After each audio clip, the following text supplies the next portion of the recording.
Tindihan na pa ko cellphone, makita pa na ako yung inanana. Karon wala na. Bakit diabetic ka ba, te? Hindi man. Oh.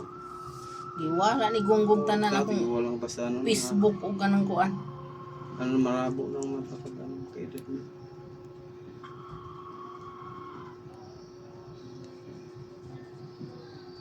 Yeah, ito di ko makuha.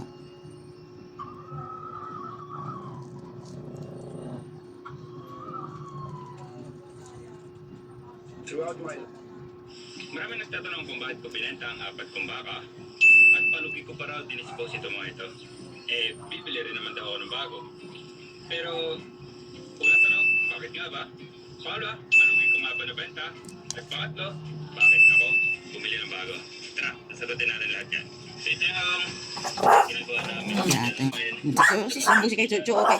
Sabi niya, sasugo sila. Ano sa backup? Sabi niya, tara. Ano siguro? Lalapit harap siya kay Chucho. Oo. O sige, Naloko to eh. Manghanap siya ng kuan niya backup. Ang daming comments sa page na presyo ganito daw, presyo ganyan. Naloko yung si Kobe. I don't mind yung bashers, pero naisip ko, paano yung mga solid followers at supporters ko na namimiss si na Chigi, Gio. Pagkatayo na si Chucho, nauna pa yan siya doon tumakbo. Ginawa ko yung video na to. One time, sinugod niya yung pusa. Sos, kinalmot mo siya ng pusa. Ha, sige siyang habol sa pusa. Sige siyang iyak. Ano ko kumot sa Pinas Tina. Sugurin niya siya matanda dito. Kahit nagalit na ibinbugaw siya. Magagalit man. Mulalaban man. Lalo siya magalit. Magalit ka. Ni Kitkitin niya yung binti. Ana-ana lang. Ang Ang nag-iro ah. Bugoy. Hanggang sa mawala na yung mga dulas-dulas niya. Lagi ko nga, ganito rin ang ginagawa ninyo pag nagluluto kayo ng hito. O yung iba naman, gumagamit sila ng mga abo. Yung abo ng kalandagan. Ay, oh, ganyan ginagawa sa amin, abo. Para matanggal yung ano, madulas. Kasi yung mas mabisa na pagtanggal ng lansa dyan. At maganda rin deodorizer yung Di ba, ano siya ng ano, lapuhan siya ng tubig. Puputi man yung ano. Kasi para matanggal yung langsa. Lalagyan mong abo yan, tanggal. Yung madulas sa hito.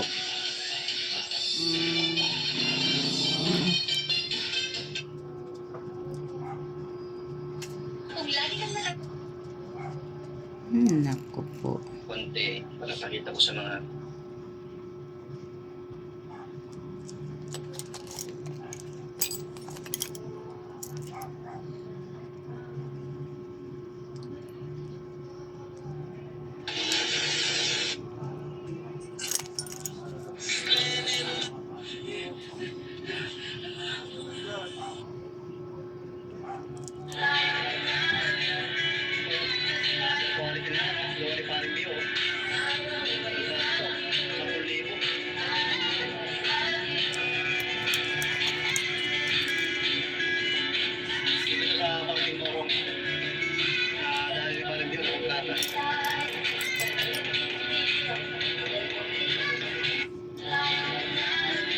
Finally, nakalipat na si Mama Musang at ang mga babies niya sa bago nilang cage.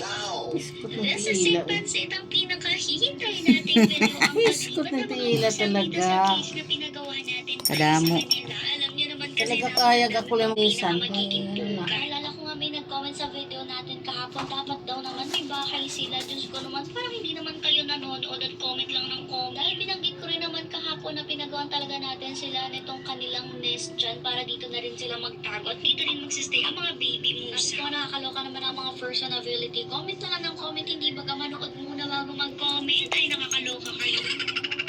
Anyway, speaking of comment, may nag-comment rin nga pala na i-isolate daw itong musang para nga Musang? Ano ba ang musang? iba natin mga alaga.